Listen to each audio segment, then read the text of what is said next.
What veterans are at risk of losing their job and their ADP level in FFPC fantasy football drafts at the moment? Where are the rookies going to land in just one more sleep at the 2025 NFL draft? And who do you need to know for all of your rookie drafts, rounds 1 through infinity for your FFPC Dynasty Leagues? We've got a great show for you tonight. Ferrell Elliott is here. I'm Eric Balkman. We have Brad Larson coming aboard, the 7-time FFPC champion. We have a special Wednesday edition of the High Stakes Fantasy Football Hour for you, and it starts right now. Can't stand the pressure. I've seen greater men than need a lesson. Broadcast live and heard around the world, you are now watching the most entertaining hour of radio on the planet. Welcome to the High Stakes Fantasy Football Hour presented by myffpc.com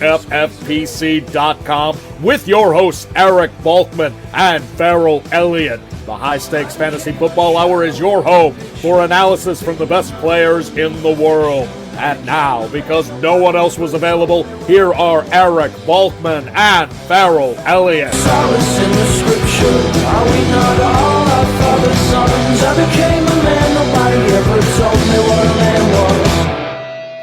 Greetings and salutations, and thank you, Rob, all the Ballcolics and Ferrelliacs for popping aboard tonight. Really appreciate you. Welcome to the latest episode of the High Stakes Fantasy Football Hour presented by myffpc.com here on the FFPC and hsffhour socials. I'm your slightly above average host, Eric Balkman. You may know me from the RotoViz High Stakes Lowdown, the High Stakes Fantasy Football Show on the Better Sports Network, and the FFPC. You can connect with me on the X at Eric Balkman, EricBalkman. We have our trusty definitive commissioner of fantasy football and my co-host tonight, Ferrell Elliott, on board.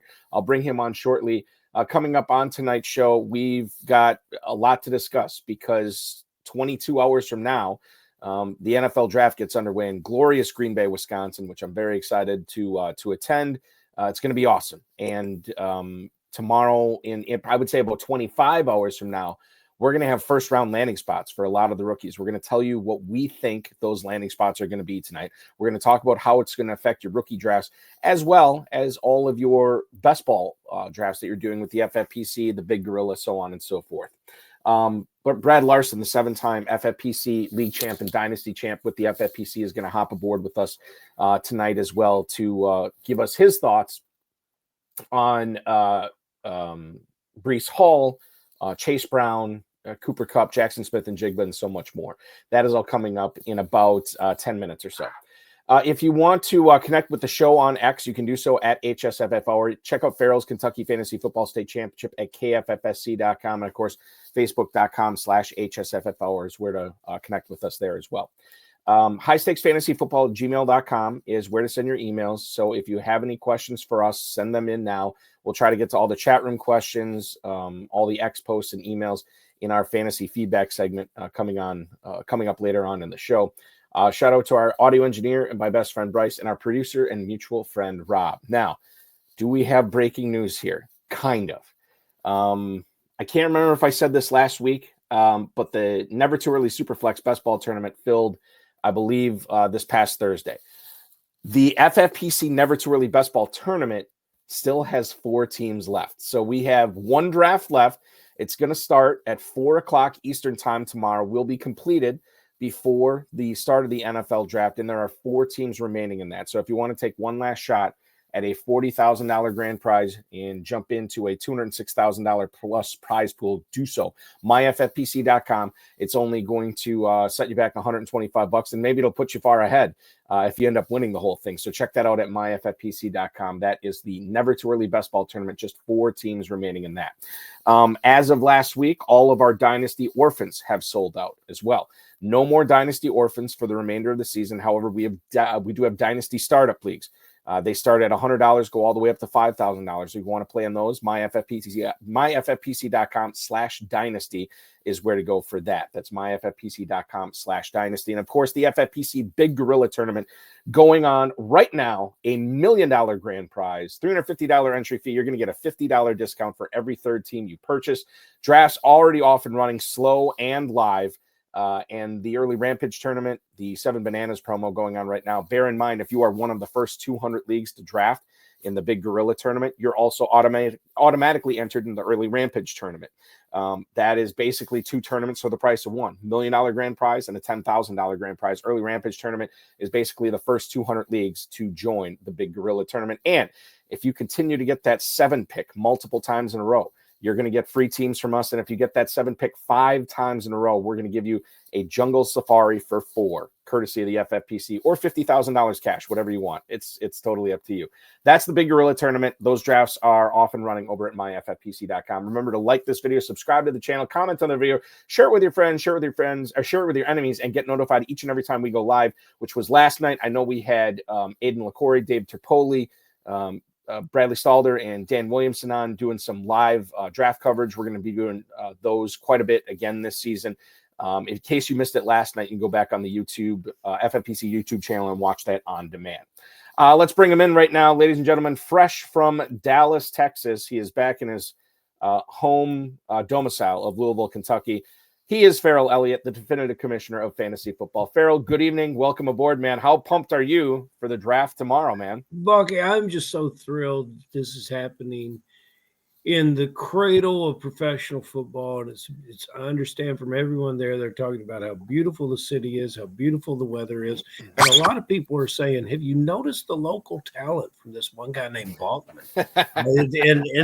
and that's what's going to come of this. Lots of dreams are going to be realized by these players, but also, Balky, I believe your involvement is going to get you the well-deserved attention from media professionals throughout the country. Well, listen, I'm just happy to be a part of it and hanging out. I've been doing my local show there all this week. I'll be there pretty much all day Thursday, all day Friday.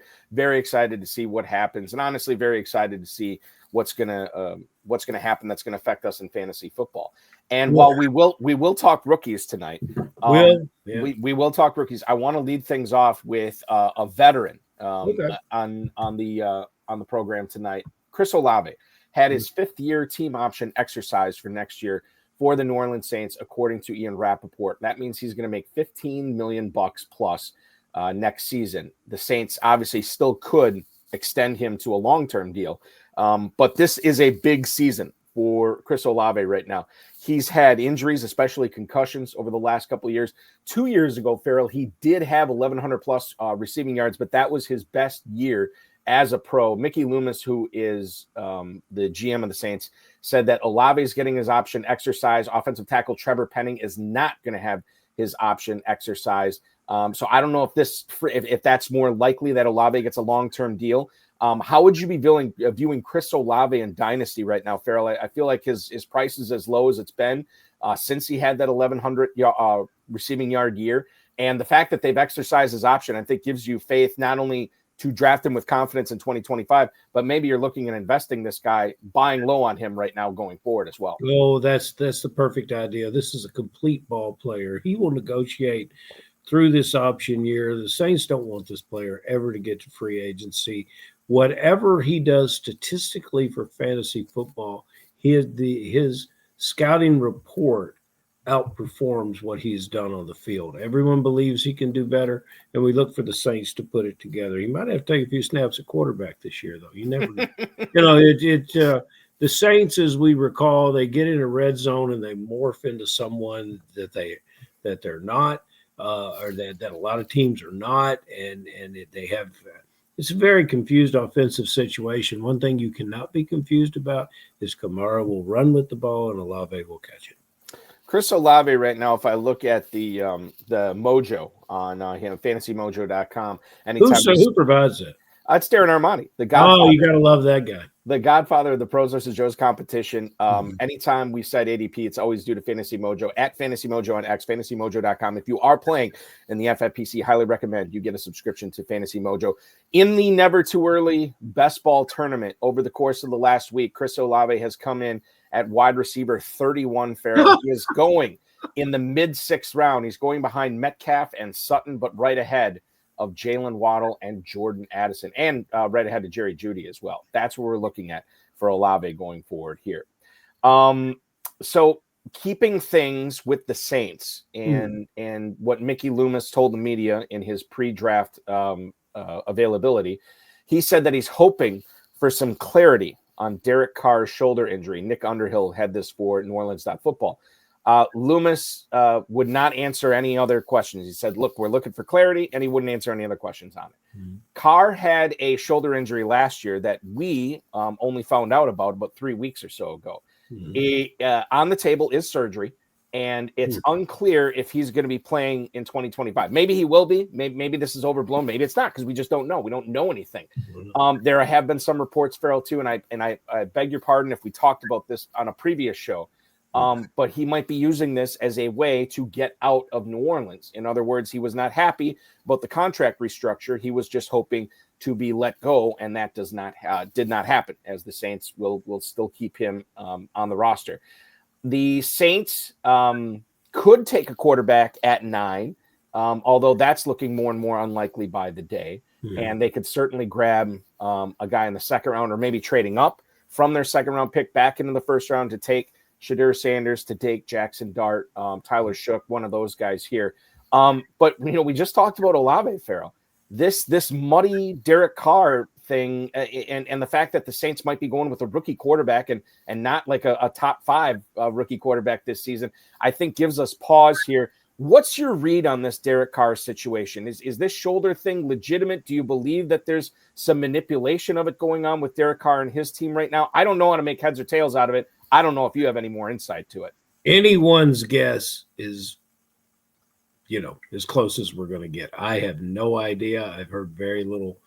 I've had very little back and forth amongst it. It goes back to one of my favorite lines: the people that know aren't talking, and the people that are talking don't know. So I'm just going to not talk about it. Let's go ahead and draft the tackle and celebrate Alvin Kamara.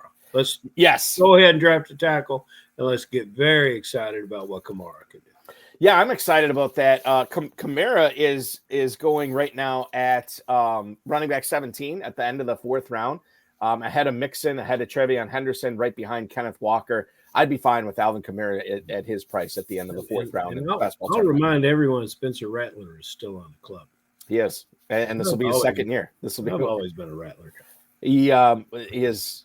I don't want to say he's got nowhere to go but up, but certainly he's got more room to go up than down at this point, Ferrell. We'll see what happens there. The next portion of the program dictates elevator logic. Oh, you're reaching for that Raider thing again. That's that we are talking Raiders, Raiders football here. Yeah. Who gave you that? This is John Terry, JT. Yeah, you gotta love that John Terry. And anytime we talk Raiders football, I don the Raiders super necklace here. Diana Rossini, who works for The Athletic, said that there are members of the Raiders front office that want John Spytek to take an offensive lineman with the 6th pick in the draft. Mm-hmm. Rossini has reported that they have spent substantial time doing homework on Ashton Jeanty after he had 4,000 yards and 33 touchdowns in his last 2 years as a Boise State Bronco. But apparently, Pro Football Focus has graded 2024's Raiders offensive line as the 14th best pass blocking unit and 29th best run blocking unit. There is room for improvement there, and that could be why the Raiders are looking at offensive line. Now, I can also tell you that the odds, and many in the know, have stated that Ashton Jeanty is now going to be going number 5 tomorrow night to the Jacksonville Jaguars. So this may be a moot point. If Jeanty's not available, you go offensive line here. But Ferrell, I'm excited for your Raiders if they do this, and I don't know if they will, but I'm excited for them to take one of the top tackles in the draft, and then in the 2nd round you hit up Trevion Henderson, Quinshon Judkins, Caleb Johnson. I like that idea of getting the tackle and the running back. If you get the running back right away, yeah, he's probably going to be awesome. I don't think he's going to fall to you. But then I don't know how good the tackles are going to be in the early 2nd. There's a chance here for the Raiders to really improve, and I think the best improvement they can make is with offensive line, and that's going to bolster the running game, which we love for fantasy. Yeah. I think we have a generational running back here. I think we're talking about running backs being very deep in this draft, but we can't forget who is at the top. It's my scouting friends. I like to remind them that a wealth of information can lead to a poverty of focus. I think you have to I think you definitely have to focus on what this player is and what he could be for a team that really needs help at the position. You need to draft this position and live with it. And Saquon Barkley, futuristic, is like, and don't be like the Giants. Just keep him there, and that's what this offers. Mm-hmm. I also believe that you can develop offensive linemen, especially when you run block. And there's some things that they have going on with that offensive line. That blocking for a running back like this, you get into a momentum, you start playing your tackles that your swing tackles move back to guard where they should be. You get the right personnel, and it does not have to be through first round of draft. Mm-hmm. That's all I'm thinking. Right now, Ferrell, the top running back being drafted in the FFPC Never Too Early Best Ball Tournament is one Raheem Mostert at running back 76 at the 1904. Wow. So whoever you mean if I were to join one of those drafts tonight, are there any for sale?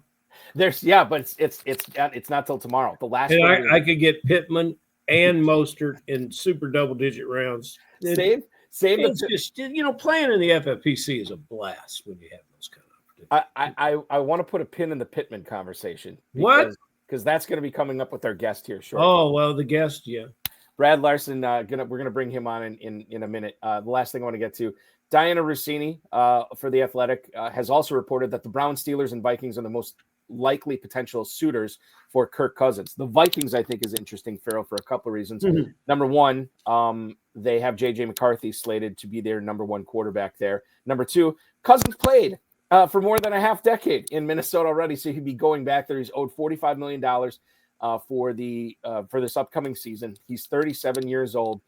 He could be traded tomorrow. He could be traded on Friday, dependent upon how the quarterbacks go, how the quarterbacks get drafted, and if you are missing out on a quarterback on Thursday and or Friday, Kirk Cousins could be your fallback plan. I think it's interesting to see him go if he went to Pittsburgh. I also think it'd be interesting to see him go to Cleveland. I don't want to get my hopes up. Ferrell, do you think Cousins is going to be a Falcon at the start of the season, or do we need to be drafting him in best ball leagues like the KFFSC, like the FFPC? Should we be drafting Kirk Cousins as a starting quarterback for 2025? I wish I had a better understanding of how much the Falcons will have to pay of that contract. That's what it and that will sort of determine his landing spot. There's some backroom machinations going on with that. And yes, he very much could be an NFL starting quarterback. He hasn't disappointed us in that role, and he seems to always answer the bell. He's like a lot of players. Atlanta was not kind to him.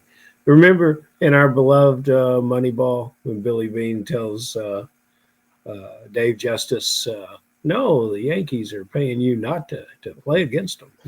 That's what the Yankees think of you. Exactly. Yeah, that's kind of where we're going. But the Yankees think of Justice was probably incorrect, and it might be what the Falcons think of Cousins could be incorrect. So I think that we'll get some clarity on Cousins, and then we should not hesitate to put him in a lineup, especially best ball lineup. This isn't best ball, but as the Dizzle, this is not. We're not doing best ball. No. But I'm just mentioning this right now. This is not a best ball tournament or a draft I'm bringing up right now. But as the Dizzle has pointed out in the chat, 6 minutes now, and we have a gorilla tournament. That gorilla. Yes, exactly. If you want to chase the gorilla, you can do that. There's 2 spots left in that $1 million grand prize, and that draft will start at 10:25 Eastern time this evening. Just needs 2 heroes, and then you can be drafted. We got heroes all over. We got Bill Hollywood, John Terry, Stephen G's on here. We got all kinds. Hicks, and Christian must not have got the memo on the Wednesday night. They may not have, but Oinker's still here in their stead, so don't worry about it. James, we got Oinker here for you, taking good care of him. Good pick. We're going to get to Brad Larson shortly. One last question. John Terry posts this. Who is this year's Laquan Treadwell or Tavon Austin, Ferrell? A guy I don't even understand John's questions. Well, I don't know. What the hell does that mean? Who is this year's Laquan? So let me frame it this way. Who is going to be taken in rookie drafts as like the 101, the 102, the 103. That is going to be a major bust. That is not gonna perform in his NFL career much to the degree we thought they would. Like Laquan Treadwell, like Tavon Austin, who I think Treadwell, good for him. I think he's still in the league right now, but he never really lived up to his potential, or at least what we thought he was going to do. Is there a rookie like that for you this year, Ferrell? Tootin, perhaps. Oh, Bichelle Tootin. Really? Tootin. Okay. But he won't get unless the only way he moves up draft boards is if he gets in a really good spot. Like if he's drafted as, depth or a backup or whatever, he won't get that high rookie draft capital. Well, I will point out to John Terry, this is why he should come play in Kentucky, because nobody was drafting Treadwell and all. Nobody did. No, that didn't happen over here. Did that happen over here, Balky? It happened. It happened. I don't think. Now, maybe not as high as he went somewhere else. The Vegas, but by the time we got to Planet Hollywood, that Treadwell stuff is smoking. Dizzle pointing out here that he has concerns about Tet McMillan, that he had no touchdowns from weeks 2 through 7 last year. And I will say this. Throughout all of drafting season, rookie drafting season, or pre-drafting season, however you want to call it, I was never sold on Tetairoa McMillan. And I've had people come on this show. I've had people come on some other shows that have tried to sell me on it. Derek Brown was my guest from Fantasy Pros on the High Stakes Fantasy Football Show on Monday night, and I think he put me over the edge that I'm now on board with Tet McMillan. But it's still soft, Ferrell. I mean, like I could teeter either way. Right now, I'm pro McMillan. But I don't know. It's a fluid thing. We'll see how it goes, and we'll see what landing spot he gets. As Sean Green just pointing out, if he doesn't get a good landing spot, then he worries him. And that's. I would go back to Terry and I would say, why don't you ask who is this year's Rome Odunze? That would be a better question. Who is this year's Rome Odunze? I don't know. It could be Rome Odunze again. We could live through the same. When the Dizzle starts talking about concerned about no touchdowns, there you should break out a can of concern on that. Yeah, no, that's true. Oh, and the other thing too with the Odunze is everybody's drafting based on the breakout happening this year, right? And if it doesn't happen, we're gonna have eggs on our faces again. Yeah. Let's bring in our guest here, Ferrell, tonight. That's a good idea. A guy who has won redraft and dynasty leagues, 7 of them, in the Fantasy Football Players Championship throughout his career. He joins us tonight in our pre-NFL draft episode of the High Stakes Fantasy Footballer. Please welcome onto the program, Mr. Brad Larson. Brad, good evening. Welcome. Thanks for joining us tonight, man. Hey, guys. Great to see you. Can you hear me okay? You are coming through loud and clear, my friend. Thank you so much for hopping aboard and being a part of the broadcast. Tell us, right as we kick things off here, Brad, when you're not playing in all these FFPC Dynasty Leagues and winning them, what are you doing for a living? I have an appraisal business, and then my wife and I also have a kitchen remodel business. So we have 2 businesses. Nice, and so keeps you busy for sure. Definitely does. Say so. And I think you should, Brad. I think you should license these X-ray glasses you wear. These are very cool. You like them? I love these. No, it's a great style. Oh, look at that.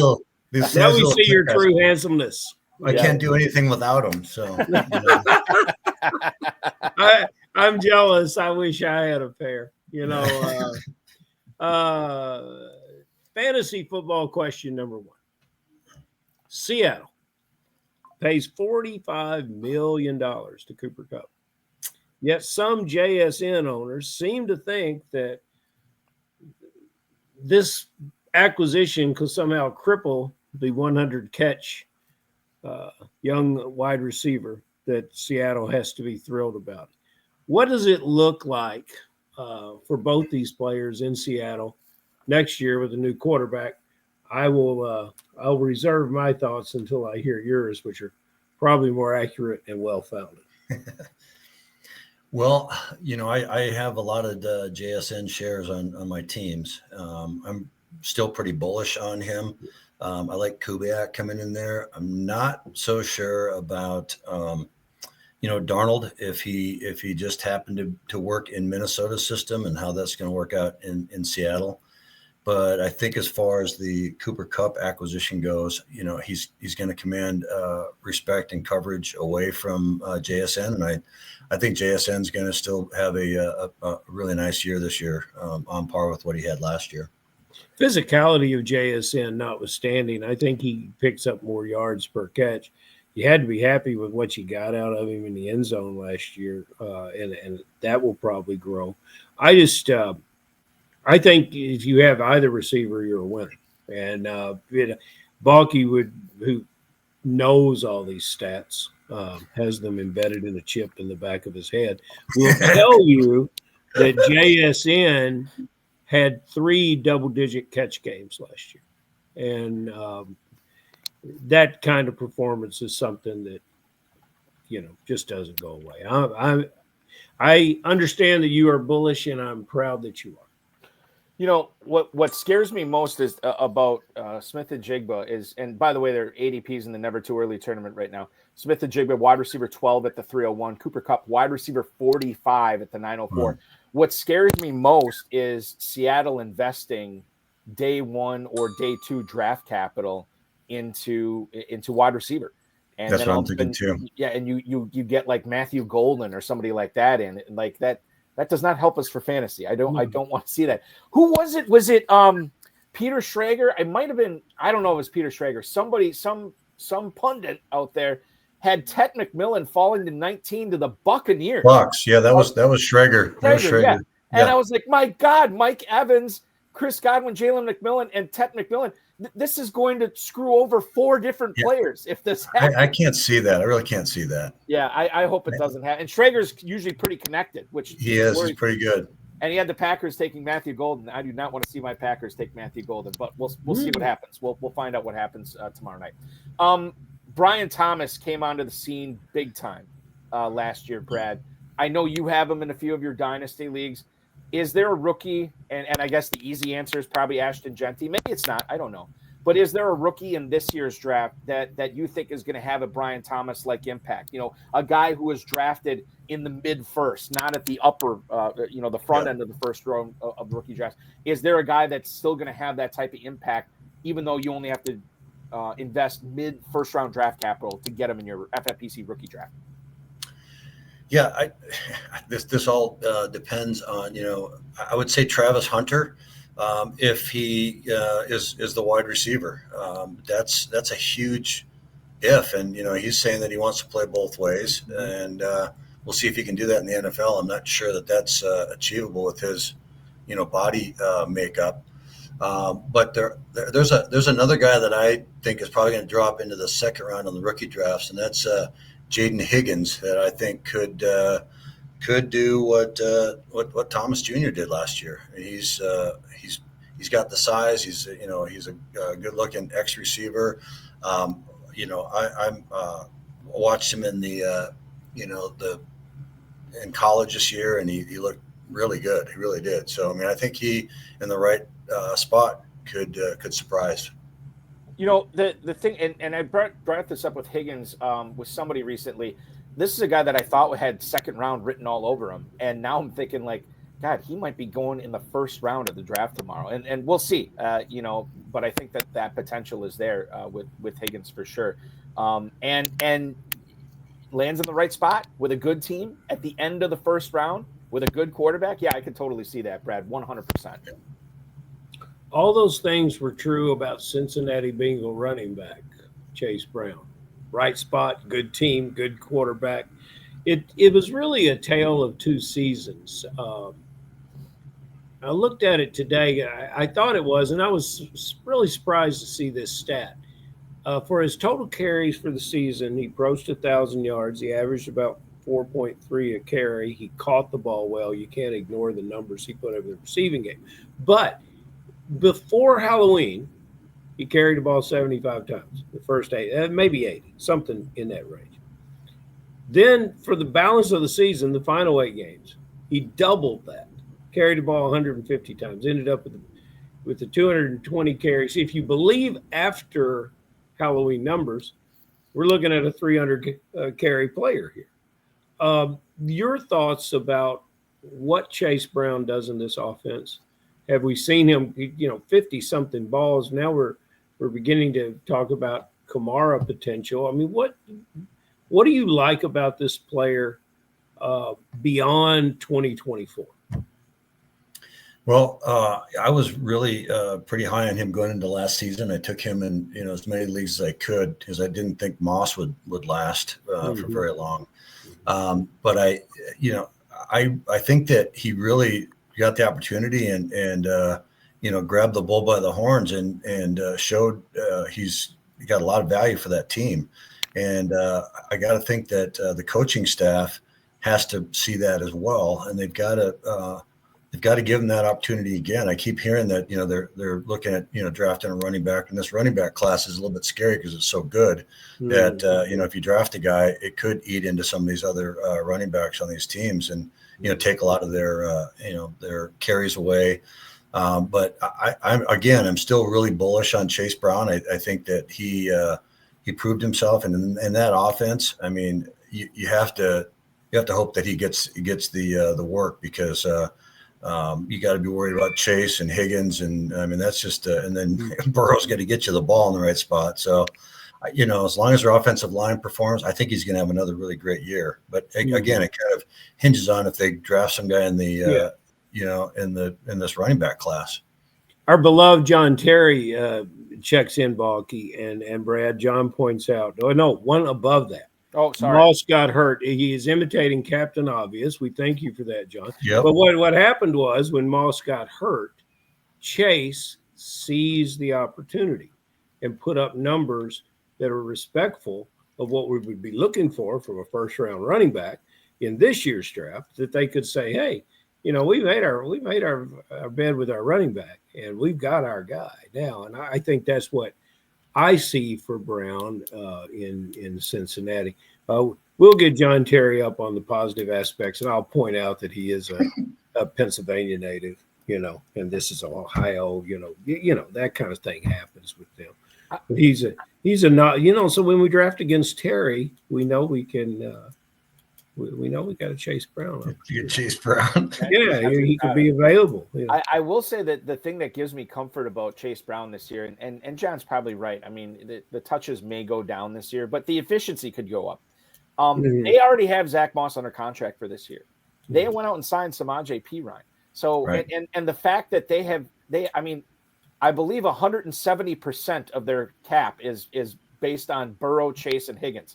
I don't know how they're doing it, but I do know that they're going to have to focus on defense in this draft. And I think a running back may be a luxury they can't afford, and the most talented running back is Chase Brown. So I do like that. I think of all the veteran running backs, Pat Fitzmaurice from Fantasy Pro says this is going to be a retirement party for a lot of veteran running backs around the league after the draft. And this is one that I'm not concerned with as much. I mean, I'm concerned with all of them, I guess, but I'm not as concerned with Cincinnati's here. With apologies to Ferrell, I will handle this Indianapolis Colts question here. The correct wide receiver to own for the Colts this year, is it Alec Pierce? Is it Josh Downs? Is it Ferrell's buddy Michael Pittman? Is it Adonai Mitchell? Is it somebody that they could draft? Who do you feel is going to be the pass catcher you want for fantasy this year in Indianapolis, Brad? Well, I'd like to say Pittman. I'm a little bit concerned with his back situation, but I do have Josh Downs. I think in more places than I do Pittman, and I would actually prefer to have Downs in that. But the quarterback situation is scary. So everything about that, I'm looking at that being a wide receiver 3 on anything that I'm looking at. I believe Pittman. Surprise. I'm with you there, Brad. Balky, that movie. We talk about movies sometime here, Brad. Please forgive us. That it was a series at one of the streaming networks. Jeff Bridges played a Western cop, Western sheriff. He and the deputy walk into the diner. And the elder waitress comes up and says, "What don't you want?" And that's one of my favorite scenes. I've seen that. and this is kind of a "what don't you want?" Because Go ahead. Let's be the Pittman apologist that I am. I'm apologizing for him catching 75 passes last year, playing with a broken back and a quarterback that could not function. Although he does have great long ball accuracy when throwing to Pierce, I will say that. Mm-hmm. But so I got some wide receivers on some of my teams that can't show up with a little bit of a hamstring pull, and I got a wide receiver in Indianapolis playing with a broken back, and that's all I want to say about that. And he's catching balls. Okay. I don't want to. I need to find out about this. I don't have any opinion. Breece Hall, you buying or selling? Yeah, I have Breece in a couple areas, and I'm holding is what I'm doing right now. I'm holding. I saw the question on, would I sell him for less? I don't think so. I think I'm going to give him the opportunity and ride him out to see if he can't bring it back from where he was. I think that I probably would be doing the same. I don't think, especially with what the Jets did last year with Isaiah Davis and Braylon Allen, I don't think that it's necessarily going to get worse for Breece Hall after the draft. It can only get better. So I'm with you. I wouldn't be going out and trying to acquire him, but if I have him, I'm holding him right now just to see what happens. Let's take a question here from YouTube. Pearson hanging out with us tonight. He wants to know, Brad, your thoughts on Joshua Palmer's big contract with the Bills. Would you prefer Khalil Shakir or Joshua Palmer? Cheers. We appreciate that, Pearson. I can tell you this, by the way, guys. I looked this up. Wide receiver 50, Josh Downs. Wide receiver 52, Michael Pittman. So they are very close to each other right now. Really? Wow. And the never wide receiver 130, Alec Pierce. Alec Pierce, probably. Yeah. Adonai Mitchell, wide receiver 500. Okay, Khalil Shakir, wide receiver 38 right now. Joshua Palmer, wide receiver 71. There is about 9 rounds of difference between Shakir and Palmer right now. So I think we have to frame the question here, Brad. Who do you like better at cost? Are you willing to pay up for Shakir, or would you just rather wait another 9 rounds and take Palmer instead if you're dead set on drafting a Bills receiver?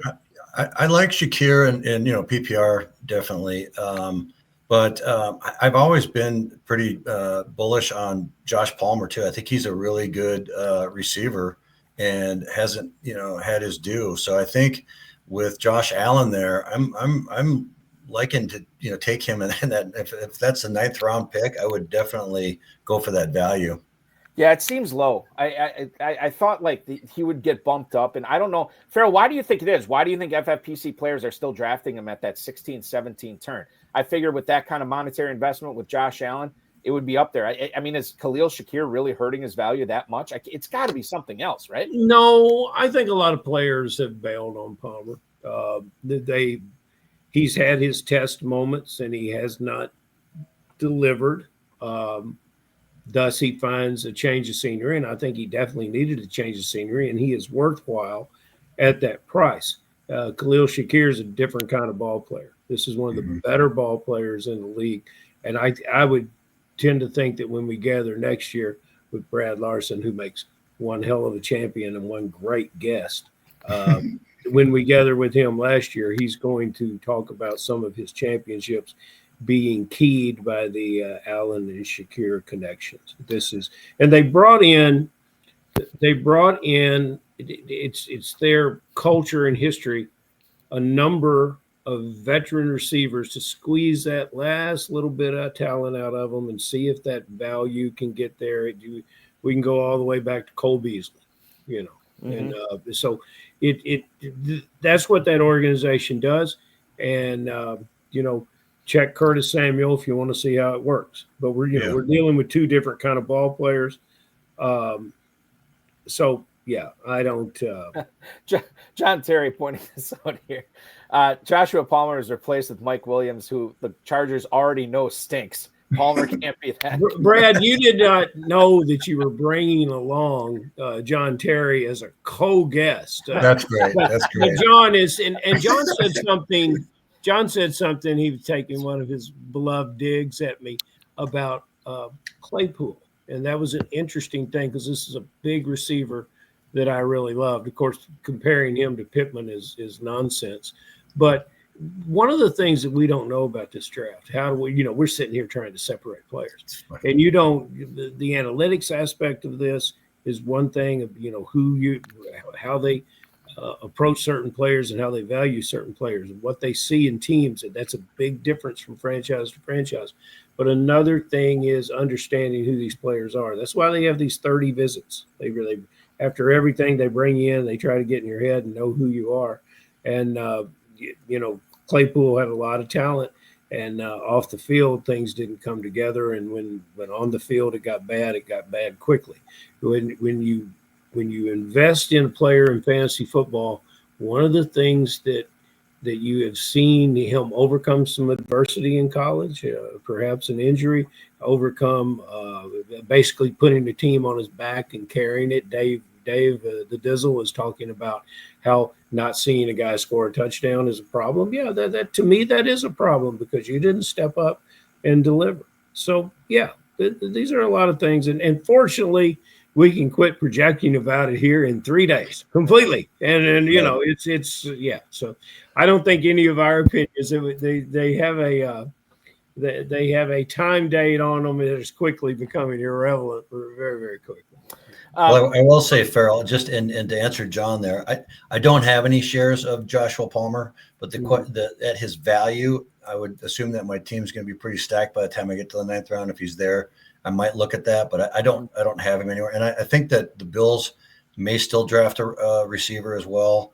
And I don't know what Coleman could do in his second year there.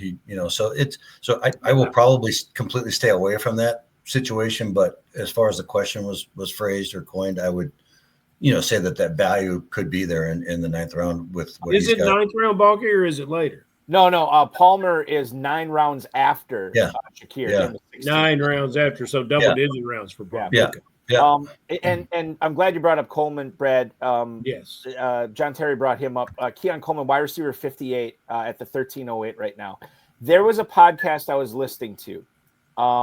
Might have been Dynasty Nerds. I could be wrong on this, but they had the long snapper on, and I apologize if I'm misattributing this, but they had the long snapper on for the Bills.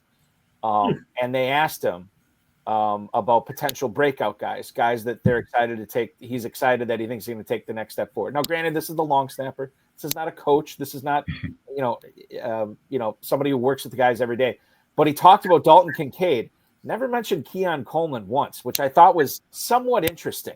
That he spent all this time talking about Dalton Kincaid, but not anything about Keon Coleman. Maybe that's something, maybe it's nothing, but I did think it was interesting. Interesting. Okay. Speaking of breakout receivers in 2025, how likely is it, or how confident are you in Marvin Harrison Jr. having a big 2025 after not having the 2024 that a lot of people, I think, Brad, envisioned him having? Yeah, I mean, I was drafting Marv everywhere I could last year, and he was a letdown from where he was drafted. I don't know. Kyler Murray is a little bit of a question mark, and he really likes to go to McBride, and he really likes to use his secondary and third receivers as well. So I don't know. I'm still bullish on Marv. He's a specimen for sure. So you would think that the coaching staff has got to figure out some way to get him the ball more and utilize him in that offense. I mean, he's just too big of a weapon not to. John Terry, it all depends if Kyler Murray and Marvin Harrison are playing Halo together or playing. That's what it comes down to as far as Harrison's. And maybe that's all it is. Super talented quarterback, super talented receiver. They're going to have the opportunity to hook up a lot this year. The rise of Trey McBride, I think, obviously puts a dent into his target share with Arizona, but there's still plenty of room for growth as well. Plenty of room for growth in Kansas City as well, Ferrell, for some pass catchers there. Where did you watch the Super Bowl this year, Brad? Where did I watch it? We went over to a friend's house. It was just a kind of a small gathering and watched it. When you go to a friend's house, can you concentrate on the game the way you want? I make it a point to, yeah. So yes. In this setting, it was great. It wasn't one of those big parties where Well, it wasn't great for Kansas City unless you're projecting the Xavier Worthy. So you got 3 receivers in Kansas City. Right. You've got Worthy, you've got Rice. You've got Hollywood Brown. You got a quarterback that should support 3 receivers, but Worthy is the one that is most intriguing. Is he a targeted player for you in drafts? Balky will give us the Armani numbers on him, but this is a different question from what Colts receiver you want. This is what Chiefs receiver do you want, and do you want 2 of them, and how do you go from there? So, Balky, what you got on our player here? So do you want all the Kansas City receivers? No, just Worthy. Just Worthy. You were looking at wide receiver 22 at 4'11", and I'll bring this up. Wide receiver 21, Rashee Rice. He's 1 spot ahead of Worthy. See, So what are you doing with these Kansas City receivers? Well, you got to throw Kelsey into the mix too, right? So you got a lot of targets to go around. I think there was some comfort level that was created with Worthy last year. I like him. I mean, I think he showed out the last part of the season, and I think he's going to continue to command targets from Patrick. And Patrick, he'll get the ball. He'll get the ball to his receivers. So I like Worthy. I mean, especially at that and 4'11", that's a good spot for him. Mm-hmm. I'm kind of with Dizzle on this one. Hollywood is garbage. Oh no, no NFL players are garbage, sir. Here's the thing. I want to couch this. I want to say, Ferrell's right. If you are playing in the NFL, you are not garbage. However, for fantasy football, it is tough for me to sell Hollywood Brown to be drafted, and it's also hard for me to say that this guy is going to have a significant impact on what Kelsey, Rice, and Worthy do this year as well. And what Dizzle is spot on, Kelsey, and a lot of people are out of that. And Brad, thank you for bringing him up. A lot of people are down on Kelsey, but in our play with 1.5 receptions, the tight end premium, Kelsey is 90, and I think the Dizzle's aiming a little low. I think he gets over 100. That'd be nice. And I think Hollywood Brown is our spoiler for Worthy and Rice. Or Worthy and Rice alone, without and Brown was beat up a little last year. You take Hollywood Brown coming back healthy, he becomes our spoiler. He takes away the opportunity that I see Worthy and Rice becoming Higgins and Chase. That with a guy like Brown, perhaps that doesn't happen. But I believe that can you draft at the end of that draft and take them both at the end of 4? Can you go and take them back to back? I think this is interesting. John Terry also saying if all the Chiefs pass catchers are going to be good, why is Mahomes going so late? And I don't know. I mean, okay, he's quarterback 6 at the 609. Is that late? It's not late, John. I don't think that's like. I think he finished down last year. He didn't finish as quarterback 6, but I don't think he's going late. And I would not qualify 609 as quarterback 6 as late. But John has made 25 comments tonight, Balky. He's been wrong about 2 of them. He's doing all right. He's wrong on Pittman, and he's wrong about where Mahomes is being drafted. And when he doesn't agree with Brad, he's wrong too. So those are the problems that we're having. What was the other thing I saw that I wanted to talk about here in the chat? Pearson chiming in. Brenton Strange is great value right now. Brenton Strange, the guy who's ostensibly going to be taking over at tight end for Evan Engram in Jacksonville. Brad, what do you make of his tight end 22, 1302, never too early best ball tournament value right now? You can get Brenton Strange, a starting tight end for the Jaguars here in the 13th round. I like Brenton Strange a lot. I think he's gonna. I think he'll have a really nice season for Jacksonville this year. I really do. Ferrell, have we talked about Brenton Strange enough? I don't know where you stand in on him. I've got to be schooled. I think Brad just schooled me a little bit on this player.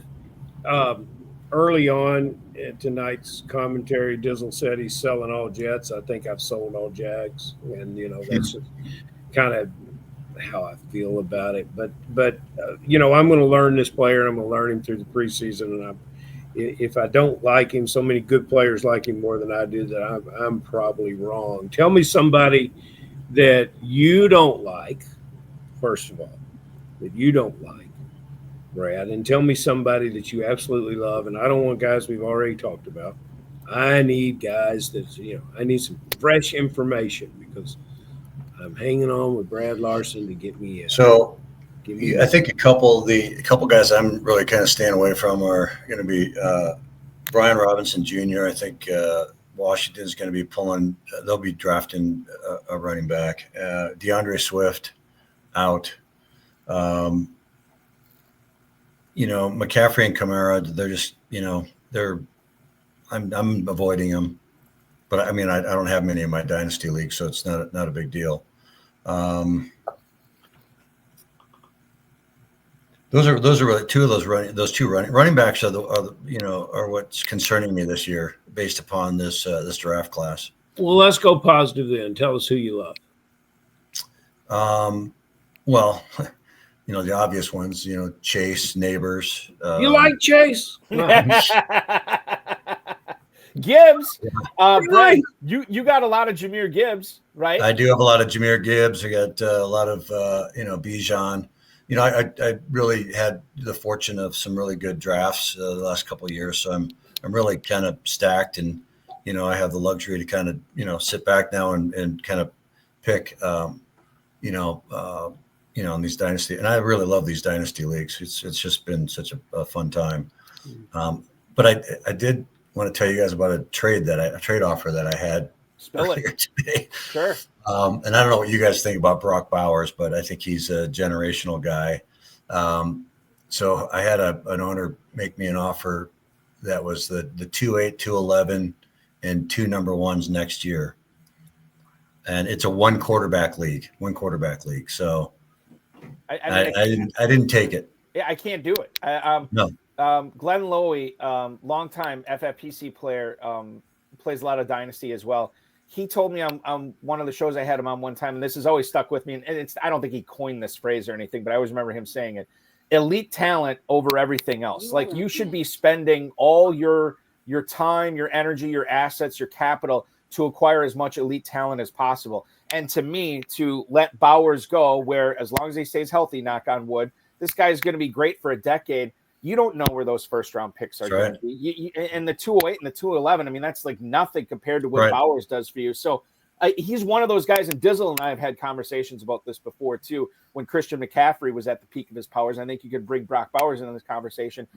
There's just certain players you cannot get value for. It's like in the NBA when one of these big time elite top 10, top 50 or top 15 basketball players wants out of their current organization, and then the organization is just trying to recoup whatever they can for them. They never get fair value. You'll never get what they're worth. So if you trade a guy like Bowers, you trade a guy like Saquon Barkley, when I guess his best football is probably behind him, but he's still got a lot of good football in front of him. But if you trade guys like that, you're always getting the short end of the stick.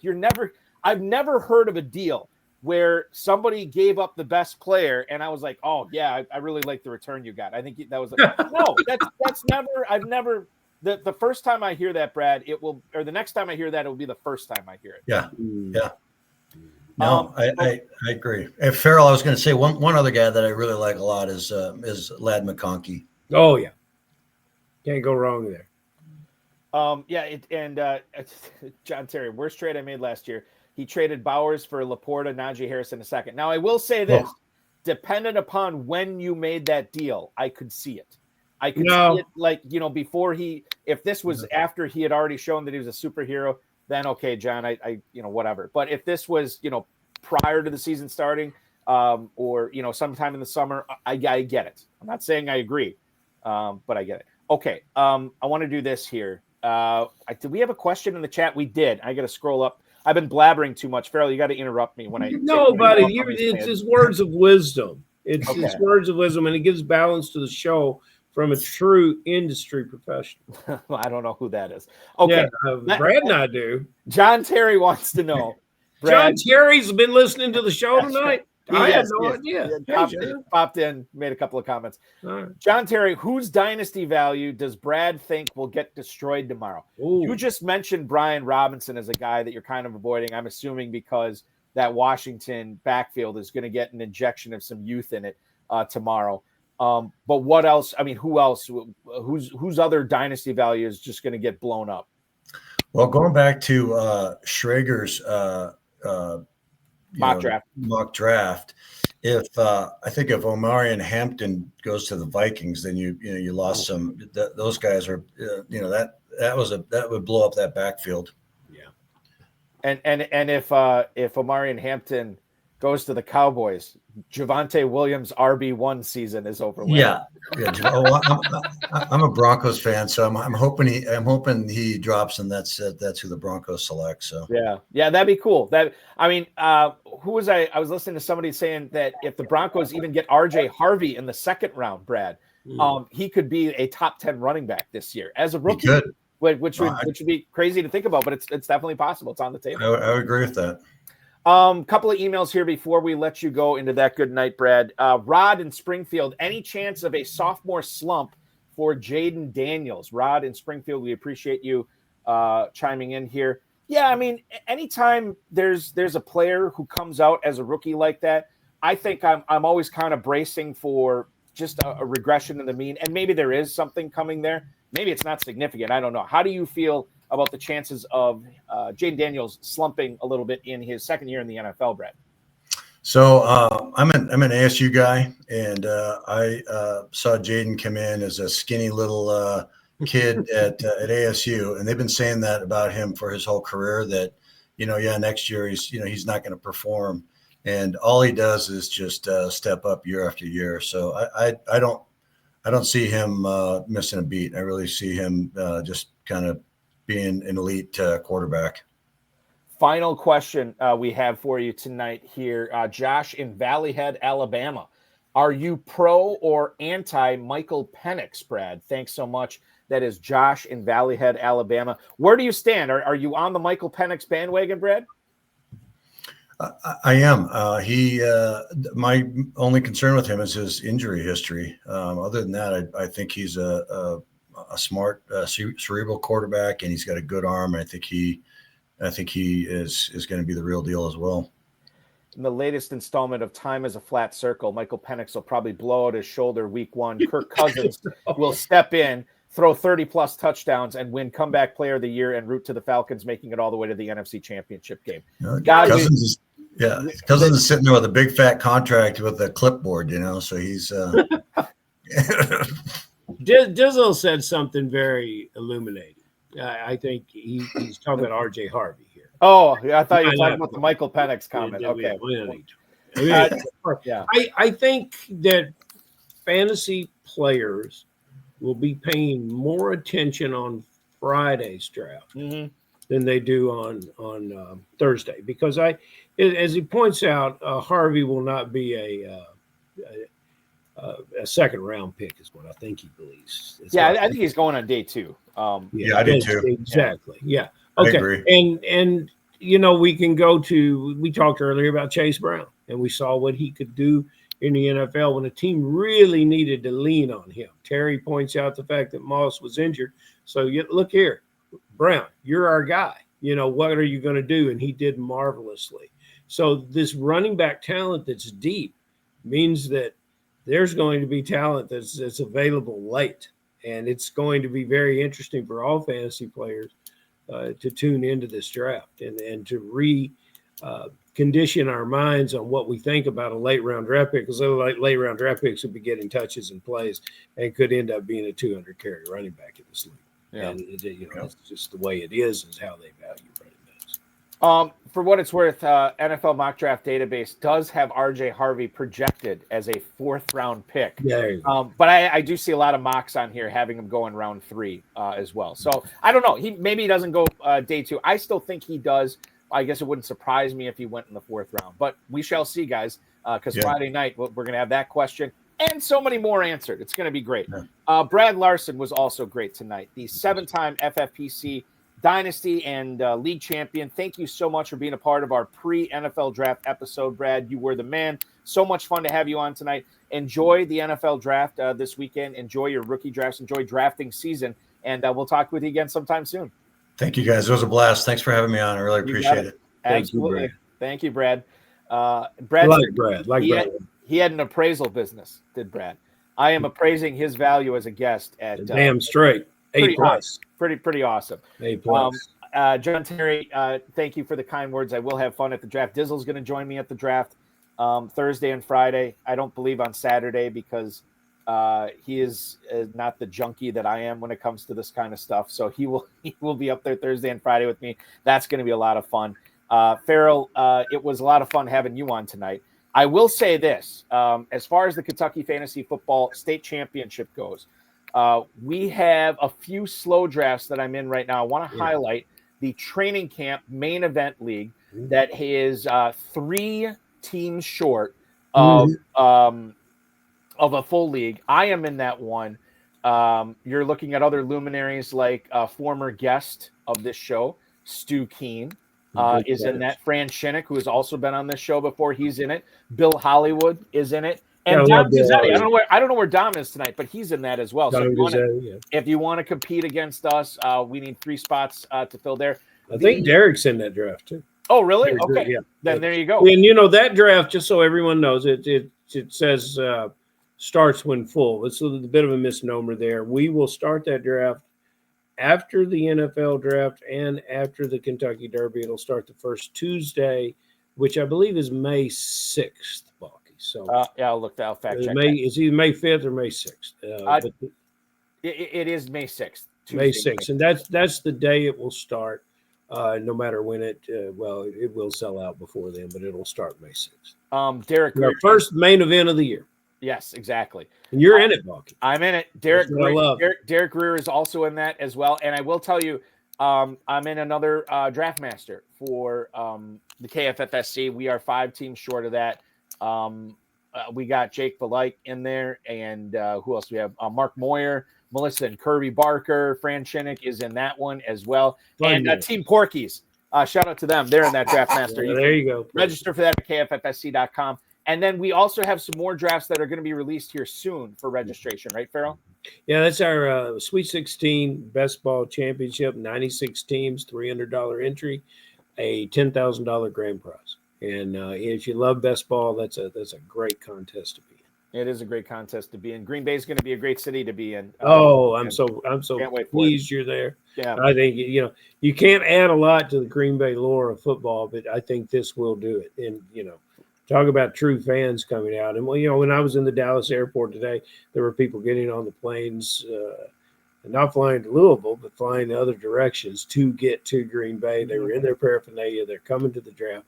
Pretty exciting time to be a football fan. Yeah, it's going to be great. We hope you enjoy the weekend, Ferrell. Enjoy the draft. We will do this show again in our post-NFL draft recap episode, which is coming up next, not this Friday, but next Friday. We will talk with you then, my friend.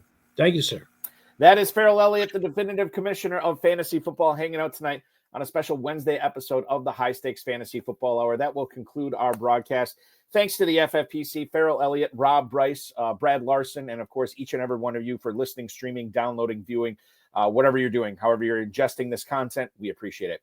As I stated, we will be back. No show this coming Friday because you'll probably be watching the draft and you want to see my ugly mug on your screen. Enjoy it. It's going to be a lot of fun. May 2nd is when we will be live again on this program, 10 p.m. In case you miss Monday night's High Stakes Fantasy Football Show on the Better Sports Network, Fantasy Pros Derek Brown, he was awesome. And I'll just give Derek Brown a shout out. That was his 4th live stream of the day, and he brought it with all the energy you could possibly imagine. He was awesome. That guy is a pro, and he knows his stuff too. It's awesome. It was a great show. Hopefully you can check that out. We will be back next Thursday at 7 p.m. That is May 1st. We will be doing that show again. The live stream for the live draft coverage, in case you missed that last night, Aiden LaCorey, Dave Tripoli, Dan Williamson, and Bradley Stalder. You can watch that back on the FFPC YouTube socials. And if you want to actually, instead of watching a draft, drafting, we got a few spots available in the Never Too Early Best Ball Tournament. In fact, as I look at it right now, we were down to 4 teams at the start of the show. We are down to 3 teams. 3 teams left in the entire Never Too Early Best Ball Tournament. That tournament is limited to 1,728 teams. 1,725 of them are spoken for. You could grab one of the last 3 spots. That league drafts at 4 p.m. Eastern time tomorrow. Draft day draft. What could be better? Take your shot at $40,000 in that grand prize for that tournament. Big Gorilla Tournament, $1 million grand prize at stake. You can draft in that $50 discount on every 3rd team. The early Rampage tournament is going on. You're automatically entered in that if you sign up for the Big Gorilla right now, and you'll be entered in to win 2 separate grand prizes, $1 million and $10,000. 7 Bananas promo is live too. Check that out at myffpc.com. Dynasty Startups going off. Entry fees ranging from $100 all the way up to $5,000 over the course of the last decade and a half. 1,800 plus leagues for Dynasty in the FFPC, and 0.0 have ever been folded. So once you play in a Dynasty League in the FFPC, you're in it for as long as you want to be in it, because these leagues don't fold. Remember to like this video, subscribe to the channel, comment on the video, share it with your friends, share it with your enemies, and get notified each and every time we go live, which will be this coming Thursday, May 1st, and then Friday, May 2nd for the show again.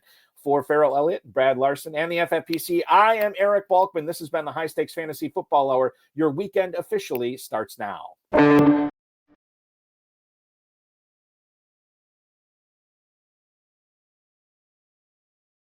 This has been another episode of the High Stakes Fantasy Football Hour presented by myffpc.com. It was broadcast live and was watched around the world. Balky and Ferrell will be back next week with more analysis, more interviews, and more advice from guests much smarter than they are. Thanks for watching, and we'll talk with you again next week.